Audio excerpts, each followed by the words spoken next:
नाज़रीन आवाज़ न्यूज़ में वलीकार अवाया बिशारा सुमरो नज़र विझंदासीं ख़ासि ख़बरुनि ते।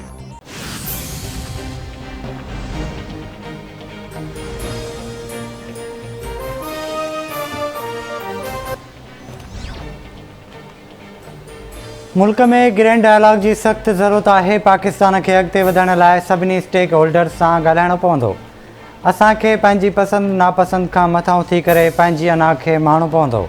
वज़ीर आज़म शहबाज शरीफ़ जो लाहौर में इंडस अस्पताल जी इफ़्तिताही तक़रीब खे ख़िताब चयाईं, सुठा माण्हू हुकूमत सां कमु कनि त उनखे सियासी रंग न ॾियणु घुरिजे। पेट्रोल ऐं डीज़ल जा अघ वधाइण जो फ़ैसिलो दिलि ते पथर रखी कयो। मईशत जो फ़ीतो फिरंदो त मईशत मज़बूत थींदी।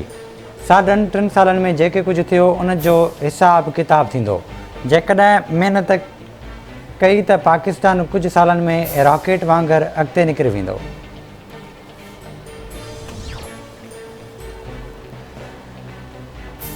अदालती ज़मानत ख़त्म थियण ते क़ानून मुताबिक़ फ़राहम कयल सिक्योरिटी इमरान नियाज़ी खे गिरफ़्तार कंदी। वफ़ाक़ी घर वज़ीर राणा सनाउल्लाह जो बयान।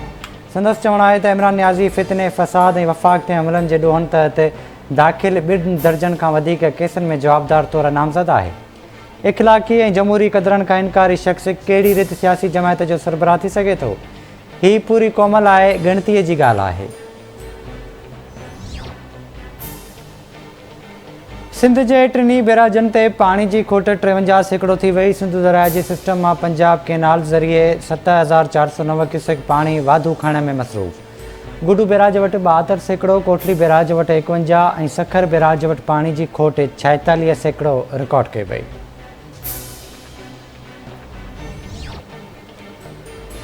सिंध समेत सॼे मुल्क में बिजली जो शॉर्टफॉल 6576 मेगावाट ताईं पहुची वियो। बिजली जी घुर्ज 26500 मेगावाट आहे। वज़ीर आज़म जे नोटिस बावजूदि बिजली बहरान में घटिताई न आई। लोड शेडिंग जो सिलसिलो बि जारी। कराची मां पंजाब वञी पसंदि जो पाणो कंदड़ छोकिरी दुआ ज़ेरा चिश्तिया मां बाज़ियाब। संदसि मुड़ुस खे बि हिरासत में वरितो वियो। CIA दुआ ज़ेरा खे पंजाब जे शहर चिश्तिया मां बाज़ियाब करायो।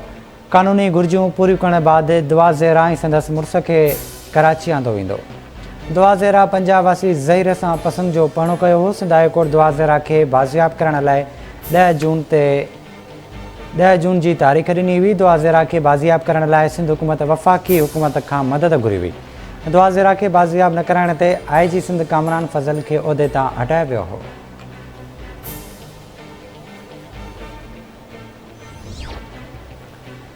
गौसपुर भरिसां ॻोठ गुलाम कादिर शेख मां धाड़ेलनि हथां अॻवा थी वियल रहीम बख़्श शेख जी ज़ंजीरनि सां जकड़ियल ऐं तशदुद वारी वीडियो वायरल।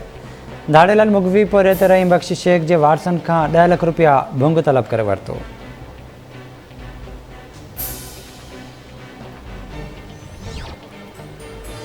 खानपुर मारवे जो हथियारबंदनि जी फायरिंग में नौजवान मारिजी वियो।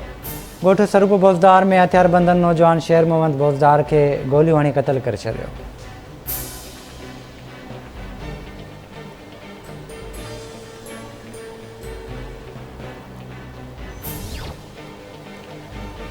घोड़ाबारी में दरगाह सखी ॾातार जी सियारत लाइ आयल नींगर बिजली जो पोल किरण सबबि फ़ौत थी वियो। बस जे टकर खां पोइ पोल नींगर उस्मान अहमद राजपूत मथां किरी पियो। नींगर खे ज़ख़्मी हालत में अस्पताल आंदो वियो, जिथे हिन दम ॾिनो।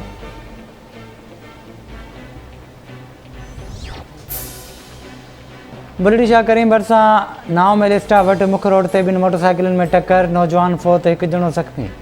फ़ौती नौजवान जी सुञाणप शिकारपुर वासी इरफान बिरोही तौरु थी। ज़ख़्मी शकर खान बिरोही खे ॻणती जोगी हालत में टंडो मोहम्मद ख़ान अस्पताल नियो वियो। सिजावल जुणे जे भरिसां तेज़ रफ़्तार मज़दा जे टकर में नींगरी फ़ौत थी वई। हैदर चौक वटि हादसे में ज़ख़्मी थियल नींगरी रिज़वाना लुंड लाड़कानी जे अस्पताल में फ़ौत थी वई।